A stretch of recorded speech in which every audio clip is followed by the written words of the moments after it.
محترم ناظرین السلام علیکم۔ آج میرا زبردستی نکاح کروا دیا گیا تھا، بلکہ یہ زبردستی میرے ساتھ نہیں بلکہ میرے شوہر کے ساتھ کی گئی تھی۔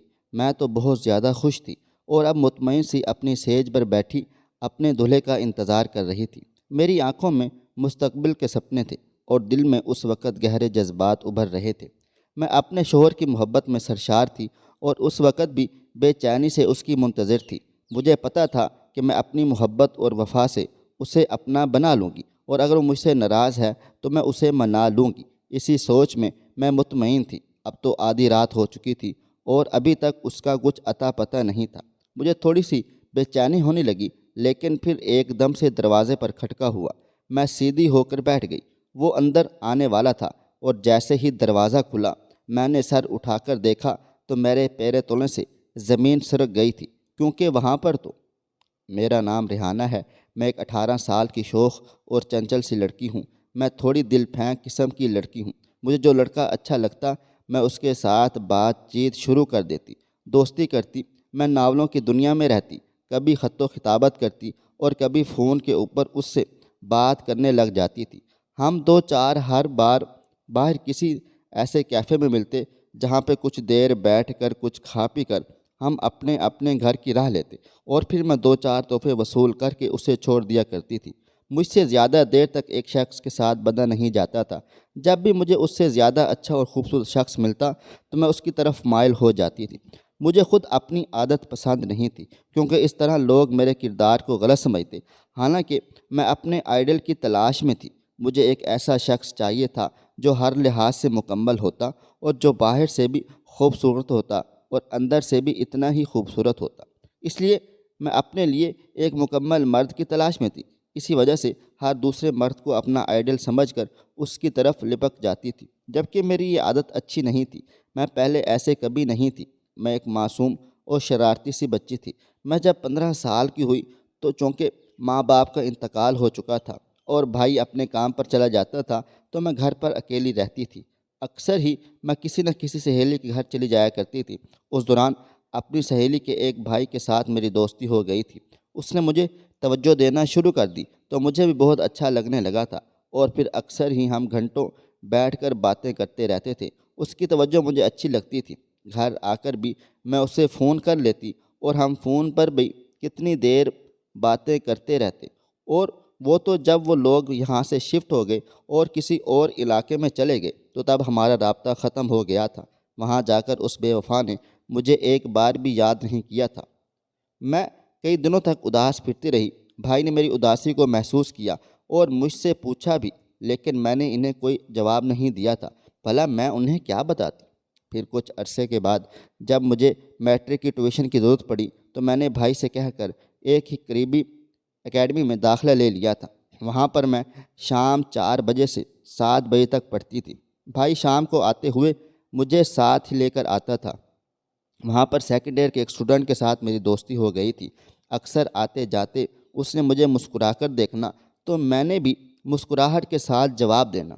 پھر ایک دن اس نے ایک چھوٹا سا کاغذ میری جانب پھینک دیا تھا۔ میں گھبرا گئی تھی، ارد گرد دیکھا، لیکن شکر ہے وہاں پر کوئی بھی متوجہ نہیں تھا، موجود نہ تھا۔ میں نے جلدی سے جھک کر وہ کاغذ اٹھا لیا اور اسے مٹھی میں اچھی طرح بند کر لیا تھا۔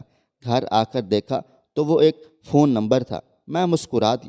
میں نے دھڑکتے ہوئے دل کے ساتھ اسے فون کیا اور پھر ہماری بات چیت شروع ہو گئی تھی۔ اس کا نام اسماعیل تھا۔ وہ ہم سے اگلے محلے میں رہتا تھا۔ کافی دیر تک میری اس کے ساتھ بات چیت چلتی رہی تھی۔ اکثر وہ مجھے چھوٹے موٹے گفٹ بھی دیتا رہتا تھا۔ اسی طرح میں بھی اپنی پاکٹ منی سے پیسے بچا کر اسے کوئی نہ کوئی چیز گفٹ کر دیتی تھی۔ لیکن پھر وہ اعلیٰ تعلیم کے لیے لاہور کی ایک یونیورسٹی میں چلا گیا تھا اور یوں میرا اور اس کا رابطہ ختم ہو گیا تھا۔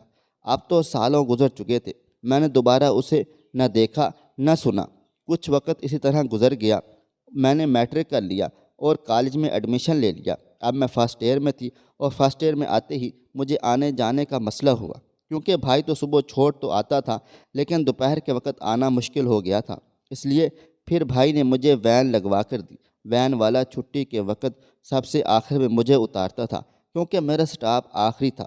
میرا گھر سب کے بعد آتا تھا، اس لیے جب آخری لڑکی بھی اتر جاتی تو وہ مجھے اکثر اس طرح دیکھتا کہ اس کی نظروں کی تپش مجھے اپنے وجود پر محسوس ہوتی اور پھر آہستہ آہستہ ہماری بات چیت ہونا شروع ہو گئی تھی۔ اس طرح آتے جاتے ہم ایک دوسرے کے ساتھ باتیں کرتے رہتے تھے۔ راستے میں کبھی رک کر وہ مجھے کچھ نہ کچھ کھلا دیتا تھا۔ ابھی ہماری بات چلتے ہوئے کچھ دن ہی گزرے تھے کہ وین کی کسی لڑکی نے وین والے کے رویے کے متعلق شکایت کر دی تھی اور وہ کالج والوں نے وین والا تبدیل کر دیا تھا اور میں دل محسوس کر رہ گئی تھی۔ کالج میں یوں تو میری صرف ایک ہی دوست تھی اور وہ تھی ملائکہ۔ ہم دونوں میں بہت سی باتیں مشترک تھیں۔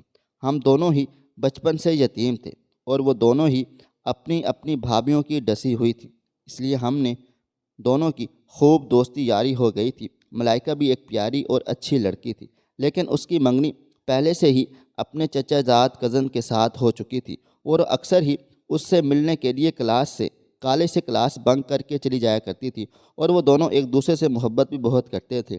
اس لیے ہر 2 دن کے بعد وہ بیچارہ گیٹ پر آ کر کھڑا ہو جاتا تھا اور چاروں نچار ملائکہ کو اس سے ملنے کے لیے جانا ہی پڑتا تھا۔ میں ملائکہ کو رشک اور حسد سے دیکھتی تھی۔ اس نے جس محبت کو چاہا اسے پا بھی لیا تھا اور میں ابھی تک اپنی محبت کی تلاش میں تھی۔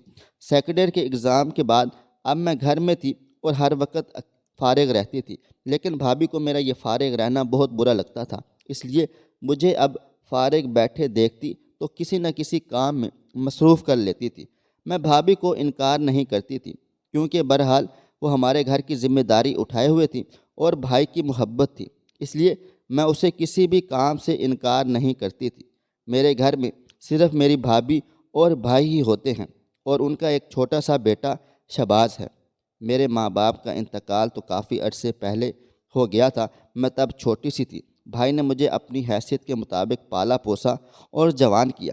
بھائی کی شادی 6 سال پہلے ہو چکی ہے اور اب ان کا 4 سال کا بیٹا بھی تھا۔ ہمارے گھر میں یوں تو ہر طرف سکون ہی سکون تھا، لیکن کبھی کبھار بھابھی کسی نہ کسی بات پر موڈ خراب کر لیتی تھی یا میرے ساتھ غصہ کرنے لگ جاتی تھیں تو پھر کئی دنوں تک گھر کا ماحول خراب رہتا تھا۔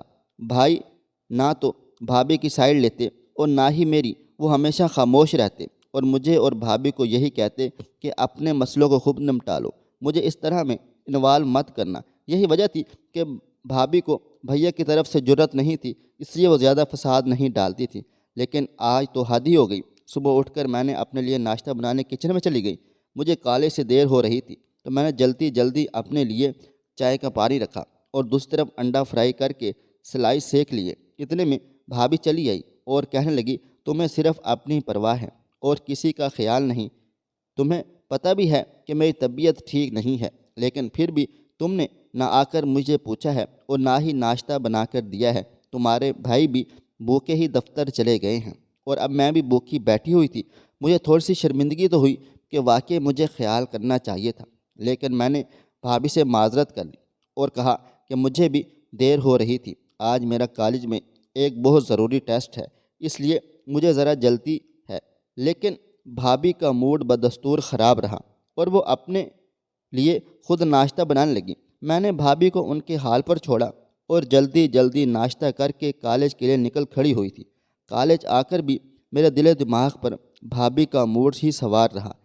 جب بھی ایسا کچھ ہوتا تھا تو میرے ذہن سے یہ باتیں نکلتی ہی نہیں تھیں، ایسے لگتا تھا کہ دل و دماغ کے بیچ پھنس کر رہ گئی ہیں۔ میں بار بار انہیں سوچتی اور سوچ کے کٹتی رہتی۔ حالانکہ کالج میں پہلے پیریڈ میں میرا ٹیسٹ تھا، لیکن میں کلاس میں ہی نہیں گئی تھی۔ بھابھی کے غصے کی وجہ سے میں نے ٹیسٹ بھی نہیں دیا تھا۔ میری دوست ملائکہ نے مجھے بہت اصرار کیا کہ ٹیسٹ دے لو ورنہ ٹیچر شہناز بہت غصہ کریں گی، لیکن میں نے اس کی بات نہیں سنی اور آج کلاس نہیں لی تھی۔ میں سستی سے یوں ہی کالج کے گراؤنڈ میں بیٹھی رہی اور آتی جاتی لڑکیوں کو دیکھ کر اپنی زندگی کے بارے میں سوچتی رہی تھی۔ 3 پیریڈز گزر چکے تھے، میں کالج آ کر بھی کوئی کلاس نہیں لے پائی۔ میرا ذہن اس وقت بہت منتشر تھا اور کوئی بھی چیز اچھی نہیں لگ رہی تھی۔ ایک عجیب سے بیزاری اور بوریت طاری تھی۔ 3 پیریڈز کے بعد چوتھا پیریڈ ہمارا فری ہوتا ہے تو اتنے میں ملائکہ چلی گئی۔ مجھے دیکھ کر کہنے لگی، کیا بات ہے، نہ تم نے کلاس لی ہے اور نہ ہی تم نے ٹیسٹ دیا ہے، کب تک یوں ہی ہاتھ پہ ہاتھ رکھ کر یہاں بیٹھی رہو گی؟ کلاس میں اگر کسی لڑکی نے شکایت کر دی تو تمہیں پتہ ہے نا مس شہناز کتنا غصہ کرتی ہیں۔ ملائکہ نے مجھے بتاتے ہوئے کہا تو میں نے غصے اور بیزاری سے اس کی طرف دیکھا اور کہا کہ میری طبیعت ٹھیک نہیں ہے، مجھے بہت بیزاری ہو رہی ہے، اور صبح ہی صبح بھابھی سے بھی تھوڑی سے بہت منہ ماری ہو گئی تھی، جس کی وجہ سے مجھے ہر بات پر غصہ آتا جا رہا ہے۔ میں نے ملائکہ کو نہ بتاتے ہوئے بھی سب کچھ بتا ڈالا تھا، تو وہ کہنے لگی تمہیں اب ان چیزوں کی اب تک تو عادی ہو جانا چاہیے تھا، یہ تو روز کی معمول کی باتیں ہیں کہ بھابھی کے پیچھے اپنے آپ میں یوں کڑتی رہو گی۔ اب تم سمجھدار ہو جاؤ اور دعا کرو تمہیں ایک اچھا ہمسفر مل جائے تاکہ تمہاری اگلی زندگی آسان ہو۔ ملائکہ نے کہا میں چپ رہ گئی تھی کیونکہ میں ابھی سیکنڈ ایئر میں تھی اور ابھی اس بات کے لیے بہت وقت تھا۔ بھائی نے ابھی تک ہمارے گھر میں میری شادی کی کوئی بھی بات نہیں کی تھی، اس لیے مجھے اندازہ تھا کہ ابھی اس کو وقت لگ جانا ہے۔ اتنے میں ملائکہ کہنے لگی یار آج تو بہت بھوک لگی ہے اور ایک تو کنٹین کا بہت مسئلہ بنا ہوا ہے، چلو باہر سے کچھ منگوا لیتے ہیں۔ ملائکہ نے اٹھتے ہوئے کہا تو میں بھی اٹھ کھڑی ہوئی اور اس کی ہاں میں ہاں ملا کر کہنے لگی ہاں یار بھوک تو مجھے بھی بہت لگی ہے، کنٹین والے پتہ نہیں کب آئیں گے، کتنے دنوں سے یہی سن رہے ہیں کہ ٹھیکہ ہو گیا ہے اور اب وہ جلد ہی کنٹین بن جائے گی، لیکن ابھی تک نہیں بنی، چلو آؤ چوکیدار کو پیسے دے کر کچھ منگوا لیتے ہیں۔ ہم دونوں گیٹ کی طرف چلی آئیں اور چوکیدار کو پیسے دے کر اپنے لیے سموسے منگوائے اور یہیں پہ کھڑے ہو کر انتظار کرنے لگے۔ کچھ دیر کے بعد چوکیدار آ گیا تھا، ہم نے کچھ پیسے اسے دیے اور اپنے سموسے لے کر واپس گراؤنڈ میں آ کر بیٹھ گئی تھی اور کھانے لگی۔ ملائکہ میری واحد دوست تھی جس کے ساتھ میں دل کی ہر بات شیئر کر لیتی تھی ورنہ میں یہ واقعہ کسی سے بھی شیئر نہیں کر سکتی تھی، نہ ہی کرتی تھی، کیونکہ نہ جانے کیا بات تھی، اس کے آگے میں اپنا سب کچھ کھول کر رکھ دیتی تھی۔ ابھی بھی ملائکہ سے بات کر کے مجھے ایک سکون سا میسر ہو گیا تھا، اس لیے میں اب تسلی سے سموسوں کے ساتھ انصاف کر رہی تھی۔ بھابھی کے خراب موڈ کو ٹھیک ہونے میں 1-2 دن لگ گئے تھے، لیکن شکر ہے ہو گیا تھا، اور میں تو ویسے ہی ملائکہ کے سمجھانے پر اس دن سے کرنا ہی چھوڑ دیا تھا۔ آج پھر کالج جاتے ہوئے مجھے دیر ہو گئی تھی، جلدی وین میں بیٹھی اور وین میں بیٹھ کے ہی اپنے بالوں کو برش کیا۔ کالج گیٹ پر پہنچی تو ملائکہ گیٹ پر میرا انتظار کر رہی تھی۔ ہم دونوں فوراً کلاس میں چلی گئیں۔ پیریڈ شروع ہو چکا تھا، مسلسل 3 پیریڈ لے کر ہم تھکے ہوئے انداز میں باہر آئے تو اس وقت بھوک بہت زیادہ ستا رہی تھی، لیکن میرا گیٹ تک جانے کا بالکل بھی ارادہ نہیں تھا۔ میں نے ملائکہ سے کہا کہ وہ خود ہی گیٹ پر جا کر چوکیدار کو میری طرف سے بھی بول دے، لیکن وہ کہنے لگی کہ اب گیٹ پر جانے کی ضرورت نہیں ہے کیونکہ اب کنٹین والے آ گئے ہیں اور کنٹین کا کام شروع ہو چکا ہے اور کنٹین سے چل کر ہی کچھ دیکھتے ہیں کھانے پینے کا۔ ملائکہ نے بتایا تو میں اٹھ کر اس کے ساتھ ہی چل پڑی تھی، لیکن مجھے اندازہ نہیں تھا کہ کنٹین پر جا کر میری تو دنیا ہی بدل جائے گی۔ جیسے ہی ہم لوگ کنٹین پر پہنچے تو کنٹین والے سے سموسے اور بوتلوں کو کہا۔ اتنے میں کنٹین کے اندر سے ایک لڑکا نکلا جسے دیکھ کر میری آنکھیں کھلی کی کھلی رہ گئی تھیں۔ وہ اتنا خوبصورت اور پیارا لڑکا تھا کہ میں اسے دیکھتی ہی رہ گئی۔ اس نے بھی شاید میری نظروں کی تپش محسوس کر لی ہو تو کاؤنٹر تک چلا آیا اور کہنے لگا جی کیا چاہیے آپ کو؟ اسے دیکھ کر تو میں کچھ بول ہی نہ پائی، لیکن ملائکہ کہنے لگی ہم نے اپنا آرڈر نوٹ کروا دیا ہے، ہمیں سموسے اور بوتل چاہیے۔ تو وہ کہنے لگا آپ ٹیبل پر چل کر بیٹھیں، وہیں پر آپ کو آرڈر مل جائے گا۔ ہم لوگ واپس آ کر کرسیوں پر بیٹھ گئے۔ میں ایک عجیب سی کھوئی سی کیفیت میں مبتلا تھی۔ ایسی کیفیت مجھے پہلی بار محسوس ہو رہی تھی۔ ایسا لگ رہا تھا جیسے میری تلاش ختم ہو گئی ہے، جیسے میرا آئیڈل مجھے مل چکا ہے۔ ملائکہ نے میری اس کیفیت کو محسوس کیا اور مجھ سے پوچھنے لگی کیا ہوا ہے، تمہیں اتنی گمسم سے کیوں ہو؟ اس کے پوچھنے پر میں نے چونک کر اسے دیکھا اور کہا نہیں کچھ بھی نہیں۔ میں نے اپنی کیفیت سے انکار کرتے ہوئے اسے کہا۔ اتنی دیر میں سموسے اور بوتلیں آ چکی تھیں اور ہم نے دونوں کھانوں کی طرف متوجہ ہو گئے تھے، تاہم آج میں بہت آرام سے کھا رہی تھی۔ میرا دھیان بار بار کنٹین کی طرف جا رہا تھا۔ بار بار میں اس لڑکے کو دیکھ رہی تھی جو کبھی اندر آ رہا تھا، کبھی باہر جا رہا تھا۔ مجھے نہیں پتا تھا وہ کون تھا کون نہیں، یہاں پر کام کرتا تھا یا یہاں کا مالک تھا۔ لیکن بہرحال وہ بہت زیادہ کام میں مصروف تھا اور بار بار کنٹین کے باقی ملازمین کو ہدایت دے رہا تھا۔ ملائکہ نے میری توجہ کو نوٹ کر لیا اور کہنے لگی، لگتا ہے تمہیں یہ بہت اچھا لگا ہے۔ میں نے کہا، ہاں اچھا تو لگا ہے، میں نے آہستہ آواز میں کہا، اور پھر جیسے خود چونک اٹھی۔ مجھے اندازہ نہیں تھا کہ میں واقعہ اتنی جلدی اس بات کا اعتراف کر لوں گی۔ کالج سے واپس گھر آ کر بھی میں جب اپنے کمرے میں آرام کی غرض سے تھوڑی دیر کے لیے لیٹی تو بار بار میرے ذہن میں اسی کنٹین والے کا خیال آ رہا تھا، جس کا نام بھی مجھے معلوم نہیں تھا، لیکن پھر بھی میں اسے ہی سوچ رہی تھی اور اسے سوچنا بھی مجھے اچھا لگ رہا تھا۔ یہ کیفیت زندگی میں پہلی بار میرے اوپر طاری ہوئی تھی۔ پہلی بار کوئی لڑکا مجھے اتنا اچھا لگا تھا۔ میں اس حد تک اس کے بارے میں سوچ رہی تھی، ورنہ اب تک جتنے بھی لڑکے ملے تھے ان سب سے صرف میری دوستی تھی اور وہ سب ایک وقت گزارے کا ذریعہ تھا۔ لیکن اب ایسا لگ رہا تھا جیسے یہ محبت ہے، عشق ہے، جنون ہے۔ اگلے دن جب میں کالج گئی تو میں فوراً کنٹین پر چلی آئی، لیکن تب تک وہ نہیں آیا تھا، جبکہ باقی ملازمین وہیں پر موجود تھے۔ میں نے ان سے پوچھا تو وہ کہنے لگے، وہ تو ہمارے عبد الرحمن صاحب ہیں، وہ تو 12 بجے کے قریب آتے ہیں۔ عبد الرحمن کون؟ میں نے حیرانی سے پوچھا تو وہ جواباً کہنے لگا، وہ تو اس کنٹین کے مالک ہیں، وہاں پر کام کرنے والے لڑکے نے بتا دیا۔ تو میں نے سر سمجھ کر سر ہلا دیا تھا۔ آج ملائکہ بھی نہیں آئی تھی اور میں اکیلی وہیں کنٹین میں ہی ایک طرف بیٹھ گئی۔ مجھے عبد الرحمن کا انتظار تھا، اس لیے میں ہر آنے جانے والے کو دیکھ رہی تھی۔ اتنے میں عبد الرحمن چلا آیا۔ آج اس نے بلیک پینٹ اور مہرون شرٹ پہنی ہوئی تھی اور بہت زیادہ جچ رہا تھا۔ اسے دیکھ کر میری نگاہوں میں ستائش اتر آئی۔ وہ بھی مجھے دیکھ کر ہلکا سا مسکرا دیا اور اندر کنٹین میں چلا گیا۔ شاید کاموں کا جائزہ لینے گیا ہوگا۔ اس کے بعد میرا یہ روز کا معمول بن گیا ہے۔ میں جب بھی کالج آتی پہلے عبد الرحمن کو دیکھنے کے لیے کنٹین ضرور آتی تھی، لیکن وہ تو 12 بجے کے قریب آتا تو میں 2 پیریڈ لینے کے بعد آ کر اسے ضرور دیکھ جاتی تھی۔ اب عبد الرحمن کو بھی میری اس روٹین کا اندازہ ہو گیا تھا اور شاید اس نے میری آنکھوں میں اپنے لیے پسندیدگی بھی بھانپ لی تھی۔ اس لیے میں نے ایک دن موقع دیکھ کر اس سے اظہار محبت کر ڈالا تھا کہ میری زندگی میں وہ واحد شخص ہے جسے میں شدید محبت کرتی ہوں اور ایک پل بھی اس کے بنا رہنا گوارا نہیں کر سکتی۔ میں نے کھل کر اپنے جذبات کا اظہار کر ڈالا تھا، لیکن میرا اظہار محبت سن کر عبد الرحمن کے ماتھے پر بل آ گئے تھے اور اس کے چہرے پر ناگواری جھلکنے لگی۔ مجھے یہ بات اچھی نہیں لگی۔ عبد الرحمن کہنے لگا، تم بہت اچھی لڑکی ہو، لیکن میری کچھ مجبوریاں ہیں جس کے بنا پر میں تم سے شادی نہیں کر سکتا، اس لیے تم بھی میرا خیال دل سے نکال دو اور دوبارہ کبھی یہ بات مت سوچنا۔ لیکن میں نے اس کی بات پر کان نہیں دھرے اور ہر روز اسے اپنی محبت کا یقین دلاتے بار بار اسے کہتی کہ اپنے گھر والوں کو بھیجو۔ میں اس سے اصرار کرنے لگی، لیکن وہ غصہ کرتا تھا اور پھر ایک دن تو کہنے لگا کہ تمہارے بھائی کو شکایت کروں گا۔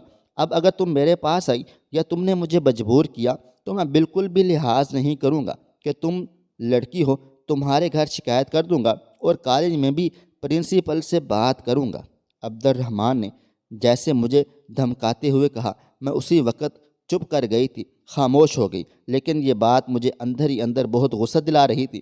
عبد الرحمن اب اس دن کے بعد 2-3 دن تک آیا ہی نہیں تھا، اور پھر جب آیا تو اس نے مجھے بھی کنٹین پر بیٹھے دیکھا تو نہ جانے کنٹین کے اندر کہاں گیا، وہ دوبارہ نکلا ہی نہیں۔ میں کتنی دیر پیاسی نظروں سے کنٹین کی طرف دیکھتی رہی تھی، لیکن وہ اندر سے باہر نہیں نکلا تھا۔ مجھے بہت مایوسی ہوئی، دکھ ہوا اور عبد الرحمن پر غصہ آنے لگا۔ آخر اسے کیا مسئلہ ہے؟ میں ایک لڑکی ہو کر خود اس سے اظہار محبت کر رہی ہوں اور اس سے شادی کرنا چاہتی ہوں، لیکن وہ تو میری بات سن ہی نہیں رہا، الٹا مجھے سمجھانے لگ جاتا ہے یا مجھے منع کر دیتا ہے۔ میں نے 4 دن اس بات کو برداشت کیا۔ مجھے عبد الرحمن کہیں دکھائی نہیں دیا اور پھر ایک دن مجھ سے برداشت نہیں ہوا تو میں غصے میں کنٹین کے اندر چلی گئی۔ اس دن کنٹین کے باہر والا لڑکا نہیں آیا تھا اور کاؤنٹر پر کوئی بھی موجود نہیں تھا۔ میں غصے میں کنٹین کے اندر چلی گئی اور دیکھا تو عبد الرحمن سامنے ہی اپنے سٹاک کے پاس بیٹھا ہوا تھا اور چیزوں کی گنتی کر کے انہیں رجسٹر پر نوٹ کر رہا تھا۔ میں غصے میں اس کے پاس جا کر کھڑی ہو گئی تھی اور کہنے لگی، آخر تمہیں کیا مسئلہ ہے؟ تم کیوں مجھے بار بار اگنور کر رہے ہو؟ میں نے اس کے سر پر جا کے اسے کہا تو وہ چونک اٹھا اور ناگواری سے میری طرف دیکھا اور کہنے لگا، آخر تم اندر کیوں آئی ہو؟ کیا تمہیں نہیں پتہ کہ کنٹین کے اندر آنے کی کسی کو بھی اجازت نہیں ہے؟ اس نے غصے سے مجھے کہا تو میں نے بھی اسے اتنے ہی غصے سے جواب دیا، مجھے خبر ہے، لیکن جب تم باہر نہیں آؤ گے تو پھر میں کنٹین کے اندر ہی آؤں گی۔ میں نے اپنے غصے سے کہا تو وہ میرا ہاتھ پکڑ کر مجھے کنٹین سے باہر لے کر جانے لگا اور کہنے لگا، ابھی تم یہاں سے چلی جاؤ، میں باہر آ کر تم سے بات کروں گا۔ لیکن مجھ پر اس وقت جنون سوار تھا، غصہ سوار تھا، ایک وحشت طاری ہو گئی تھی۔ میں نے اس کا ہاتھ جھٹکا، کنٹین کا دروازہ بند کیا اور زور زور سے چیخنے چلانے لگی۔ میرے سوچنے سمجھنے کی صلاحیت اس وقت ختم ہو چکی تھی، ورنہ شاید میں کبھی ایسا نہ کرتی۔ عبد الرحمن حیرت سے ہکا بکا مجھے دیکھ رہا تھا۔ میرے چیخنے چلانے کی آواز سن کر باہر سے کچھ لڑکیاں بھاگی آئیں اور منٹوں میں یہ خبر جنگل میں لگی آگ کی طرح پورے کالج میں پھیل گئی تھی کہ کنٹین والے نے ریحانہ کی عزت پر ہاتھ ڈالا ہے اور اس سے دست درازی کی کوشش کی ہے۔ بات پرنسپل تک پہنچ گئی اور وہ بھی وہاں پر موقع پر آ گئی۔ عبد الرحمن اپنی صفائی میں بہت کچھ بول رہا تھا، لیکن پرنسپل صاحبہ نے اس کی بات کی طرف کوئی توجہ نہیں دی تھی اور اس کے منہ پر ایک زوردار تھپڑ لگا دیا اور کہنے لگی، میں نے تمہیں پہلے دن کہا تھا کہ یہاں کی بچیوں کے ساتھ عزت اور احترام سے پیش آنا، انہیں کبھی گندی نظروں سے نہ دیکھنا اور نہ ہی مجھے اس معاملے میں کوئی شکایت پہنچانا، لیکن تم نے میری کوئی بات نہیں مانی۔ اب تمہیں اس لڑکی سے نکاح کرنا ہوگا، تم رنگے ہاتھوں پکڑے گئے ہو۔ پرنسپل نے بہت غصے میں عبد الرحمن سے کہا، لیکن وہ کہنے لگا کہ میں ہرگز اس لڑکی سے نکاح نہیں کروں گا، جبکہ میں بہت معصوم ہوں، میں نے ایسا کچھ بھی نہیں کیا ہے، یہ سب جھوٹ بول رہی ہے۔ لیکن پرنسپل صاحبہ نے اس کی ایک بھی نہیں چلنے دی اور اسی وقت میرے بھائی اور نکاح خواہ کو فون کر دیا تھا۔ بھائی بھی حیرت میں ڈوبے پریشان سے کالج چلے آئے۔ یوں آنن فانن میرا نکاح کر دیا گیا۔ میں خود اس سارے واقعے پر بہت زیادہ حیران و پریشان تھی، کیونکہ مجھے اندازہ نہیں تھا یہ بات اتنی بڑھ جائے گی۔ میں نے تو صرف عبد الرحمن کو ڈرانے اور اپنی محبت کا یقین دلانے کے لیے اس سے یہ سب کہا تھا، اور میں یہی چاہتی تھی کہ وہ میری محبت کا یقین کر کے اپنے گھر والوں کو میرے گھر میں بھیج ڈالے۔ لیکن یہاں تو سب کچھ الٹا ہو گیا تھا۔ اس میں عبد الرحمن کا تو نقصان ہو گیا، مجھے دل سے اس کے لیے افسوس تھا، لیکن میں نے سوچا تھا کہ میں اسے منا لوں گی۔ نکاح کے بعد بھائی مجھے اپنے گھر لے آئے اور عبد الرحمن سے کہا کہ عصر کے بعد آ کے رخصتی کروا لینا۔ گھر میں بھابھی کو بھی جب اس اچانک شادی کا پتہ چلا تو وہ بہت زیادہ حیران ہوئیں اور بار بار اصرار کر کے بھائی سے سارے واقعے کے بارے میں پوچھنے لگیں۔ مجھے بھابھی کی طبیعت کا اندازہ تھا کہ وہ اس سارے واقعے سے چسکا لے کر سب کو بڑھا چڑھا کر بیان کریں گے۔ میں اس واقعے پر تھوڑا سا شرمندہ تو تھی، لیکن خوش بہت زیادہ تھی، کیونکہ اسی بہانے میرا عبد الرحمن کے ساتھ نکاح ہو گیا تھا اور اب میں آہستہ آہستہ اپنی محبت کے ساتھ اسے اپنا لوں گی۔ میں نے دل ہی دل میں یہ عزم کیا، ارادہ کیا اور خوشی خوشی رخصتی کی تیاری کرنے لگی۔ عصر کے بعد عبد الرحمن مجھے رخصت کروانے آ گیا تھا اور یوں میں بالکل سادہ سے انداز میں عبد الرحمن کے ساتھ رخصت ہو گئی تھی۔ عبد الرحمن کے گھر میں عبد الرحمن کی ماں نے میرا استقبال کیا اور مجھے دعا دیتے ہوئے عبد الرحمن کے کمرے میں پہنچا دیا گیا تھا۔ عبد الرحمن کا گھر بہت سادہ سا تھا اور یہاں پر کوئی اتنا خاص سامان بھی نہیں موجود تھا۔ گھر میں ایک عجیب طرح کی خاموشی تھی، مجھے ایسا لگ رہا تھا جیسے گھر میں کوئی موجود ہی نہ ہو۔ جب سے عبد الرحمن مجھے یہاں پر چھوڑ کر گیا تھا، اس کے بعد وہ نہ جانے کہاں غائب ہو گیا تھا کہ دوبارہ مجھے نظر ہی نہ آیا۔ عبد الرحمن کی امی نے مجھے ایک بار کھانا دے گئی تھی، میری ہمت ہی نہیں ہوئی، حوصلہ بھی نہیں ہوا کہ میں ان سے عبد الرحمن کے بارے میں پوچھ سکوں، اس لیے میں چپ چاپ خاموشی سے اس کا انتظار کرنے لگ گئی تھی۔ میں نے سوچا سب سے پہلے عبد الرحمن سے معافی مانگوں گی اور آج کے واقعے کے بارے میں اس سے شرمندگی کا اظہار کروں گی، اور پھر مجھے یقین تھا کہ وہ مجھے معاف بھی کر دیتا اور ہم دونوں ایک اچھی زندگی گزار سکتے تھے۔ مستقبل کے سہانے خوابوں کے زیر اثر آنکھیں موندے بیٹھی ہوئی تھی کہ اچانک دروازے پر کھٹکا ہوا۔ میں ایک دم آنکھیں کھول کر دیکھا اور سیدھی ہو کر بیٹھ گئی تھی۔ مجھے عبد الرحمن کا انتظار تھا اور وہ آ گیا تھا، لیکن یہ کیا؟ اچانک دروازہ کھلا اور 4 بچے اندر داخل ہوئے۔ میں حیرت سے ان کی طرف دیکھا اور ان کے پیچھے پیچھے عبد الرحمن بھی تھا۔ عبد الرحمن کو دیکھ کر میرے چہرے پر مسکراہٹ آ گئی تھی، تاہم ان بچوں کو دیکھ کر میں الجھن کا شکار ہو گئی تھی۔ نہ جانے یہ بچے کون تھے۔ میں نے حیرت پر خود بخود بھری نظروں سے عبد الرحمن کی طرف دیکھا تو وہ کہنے لگا، تم نے اپنی بات منوا لی، تم نے مجھے سارے زمانے میں رسوا کر کے اپنے نام لکھ لیا اور ڈنکے کی چوٹ پر یہاں پر چلی آئی ہو، لیکن تم میرے بارے میں کچھ بھی نہیں جانتی تھی۔ میں تمہیں اپنے بارے میں بتانا چاہتا تھا، لیکن تم نے کبھی میری بات سنی ہی نہیں تھی۔ تم ہمیشہ مجھے اپنی محبت کے قصے سناتی، لیکن میں انکار کر دیا کرتا تھا۔ تم نے کبھی میرے انکار کی وجہ جاننے کی کوشش ہی نہیں کی تھی۔ کیا تمہیں معلوم ہے کہ یہ 4 بچے کون ہیں؟ عبد الرحمن نے کہا تو میں نے نفی میں سر ہلا دیا۔ تو وہ کہنے لگا، یہ 4 میرے بچے ہیں، میں ان کا باپ ہوں۔ عبد الرحمن کی بات سن کر میرے سر پر 7 آسمان ایک ساتھ ٹوٹ پڑے اور میں ہکا بکا سی اسے دیکھنے لگ گئی تھی، اور پھر اسی طرح حیرت زدہ آواز میں اسے کہا، نہیں نہیں، یہ جھوٹ ہے، تم مجھ سے جھوٹ بول رہے ہو۔ تو وہ کہنے لگا، نہیں، مجھے کیا ضرورت ہے تم سے جھوٹ بولنے کی، یہ 4 میرے ہی بچے ہیں۔ میں نے بہت کم عمری میں ان کی ماں سے شادی کر لی تھی، مجھے وہ بہت اچھی لگتی تھی، میری خالہ کی بیٹی تھی، اس لیے ہمارا ایک دوسرے کے گھروں میں آنا جانا تھا۔ ماریہ بھی مجھ سے بہت محبت کرتی تھی، پسند کرتی تھی۔ میں نے جیسے ہی 12ویں پاس کی تو اپنی ماں سے اصرار کر کے ماریہ کا رشتہ لینے بھیجا، اور اماں نے بھی خالہ سے دھونس جما کر میرا رشتہ لے لیا تھا۔ یوں جلد ہی ہماری شادی بھی ہو گئی تھی۔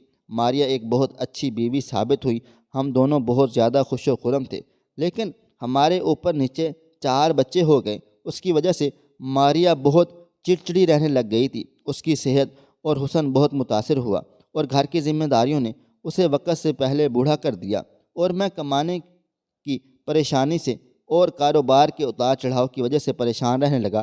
ہمارے تعلقات میں کافی دراڑ آ گئی تھی، کیونکہ وہ مجھ سے توجہ اور محبت مانگتی تھی، لیکن میں اپنے پریشانیوں میں اسے وقت نہیں دے سکا۔ اس کا نتیجہ یہ ہوا کہ ہم ایک دوسرے سے دور ہو گئے۔ وہ اپنے پریشانیوں میں الجھی رہتی اور میں اپنے پریشانیوں میں اس کا خیال نہ رکھ پاتا تھا۔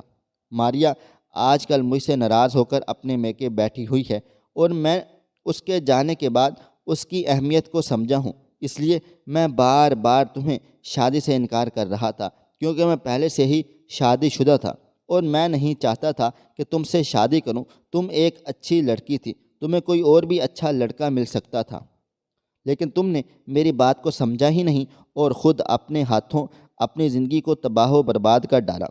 میں تو کل بھی ماریہ سے محبت کرتا تھا اور آج بھی اسی سے محبت کرتا ہوں، اور ساری زندگی اسی کے ساتھ گزاروں گا، لیکن تم نے بہت گھاٹے کا سودا کیا ہے۔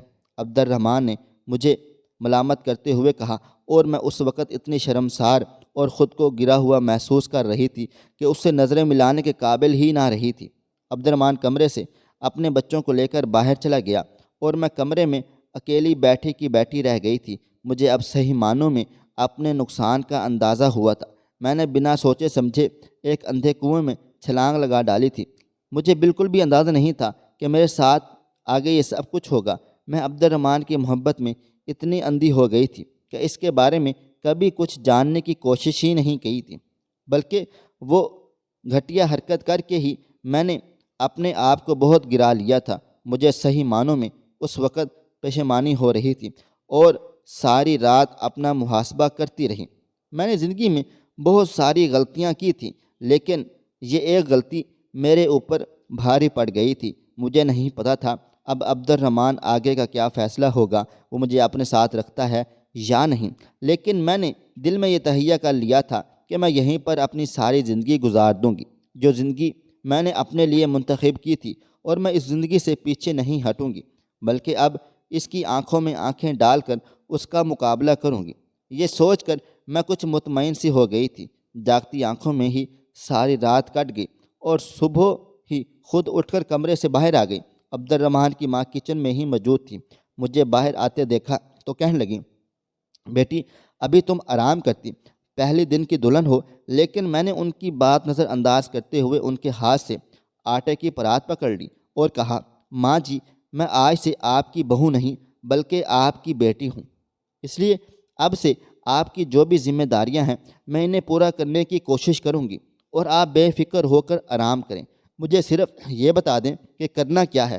اس کے بعد عبد الرحمن کی ماں نے خوش ہو کر مجھے اتنی دعائیں دی تھیں کہ میری آنکھیں بھیگ گئی تھیں، اور میں ان سے لپٹ کر بے آواز آنسوؤں سے رونے لگ گئی تھی۔ عبد الرحمن نے جو یوں پہلے ہی دن مجھے کچن میں مصروف دیکھا تو چونک اٹھا تھا، لیکن اس نے مجھ سے کبھی کچھ کہا نہیں۔ شاید اندر اپنی ماں سے بات کی ہو، لیکن مجھے اب عبد الرحمن سے کوئی امید نہیں تھی، کوئی آس نہ تھی۔ میں اپنے اچھے وقت کا انتظار کر رہی تھی جب عبد الرحمن بھی مجھ سے محبت کرنے لگتا۔ میں نے اپنے طور پر گھر کی ساری ذمہ داریاں اٹھا لی تھیں۔ عبد الرحمن کی بیوی ماریہ بھی ابھی تک اپنے میکے میں موجود تھی، نہ جانے وہ کب آتی اور عبد الرحمن اسے کب لے کر آتا۔ میں نے یہ کبھی جاننے کی کوشش ہی نہیں کی تھی۔ اس دن کے بعد سے عبد الرحمن نے کبھی مجھے مخاطب نہیں کیا۔ وہ جب گھر آتا تو میں اسے چپ کر کے کھانا دے دیتی۔ وہ کھانا کھا کر اپنے کمرے میں آرام کرنے کے لیے چلا جایا کرتا تھا۔ میں اس کی ایک نگاہ اور ستائش بھری آواز کی منتظر ہی رہتی تھی، لیکن وہ چپ چاپ مجھے نظر انداز کر دیتا تھا۔ مجھے اس سے کوئی گلہ نہیں تھا، کیونکہ یہ زندگی تو میں نے خود ہی منتخب کی تھی۔ صرف مجھے اچھے دنوں کی آس تھی کہ شاید کبھی عبد الرحمن کا دل میرے حق میں موم ہو جائے گا، اور وہ مجھ سے اسی طرح محبت کرنے لگیں گے جیسے کہ میں اس سے کرتی تھی۔ اس لیے اس اچھے وقت کے انتظار میں نے عبد الرحمن کے بچوں اور اس کی ماں تک کو اپنا لیا تھا۔ شاید کبھی عبد الرحمن کے دل میں ویسے ہی محبت جوش مارنے لگے جیسے میرے دل میں موجود تھی، اور مجھے امید تھی کہ ایسا ایک دن ضرور ہوگا، کیونکہ امید پر دنیا قائم ہے۔ اب آپ سب دیکھنے والے بتائیں کہ میں نے اچھا کیا یا نہیں۔ کیا مجھے اس لڑکے کے ساتھ ایسا کرنا چاہیے تھا، یا مجھے اس کے بارے میں معلومات لینی چاہیے؟ بس پتہ نہیں میں نے ایسا کیوں کیا۔ بس آپ سب میرے لیے دعا کریں۔ مجھے اپنی رائے کا اظہار کمنٹ باکس میں ضرور کریں، مجھے انتظار رہے گا۔ خواہش صرف اتنی ہے کہ کچھ الفاظ لکھوں جس سے کوئی گمراہی کے راستے پہ جاتے جاتے رک جائے، اور نہ بھی رکے تو سوچ میں ضرور پڑ جائے۔ پیارے دوستو، امید کرتا ہوں آپ کو یہ ہماری کہانی پسند آئی ہوگی۔ کہانی پسند آئی ہو تو ویڈیو کو لائک کریں، کومنٹس کریں، شیئر کرنا بالکل بھی نہ بھولیں۔ اور ہاں، اگر آپ لوگ اس چینل پر نئے ہیں تو اس چینل کو سبسکرائب ضرور کر لیں، اور نوٹیفیکیشن کو ضرور دبا دیں تاکہ آنے والی کہانی سب سے پہلے آپ کو مل سکے۔ ملتے ہیں کل ایک نئی اور دلچسپ کہانی کے ساتھ۔ تب تک اپنا ڈھیر سارا خیال رکھیے گا۔ اللہ حافظ۔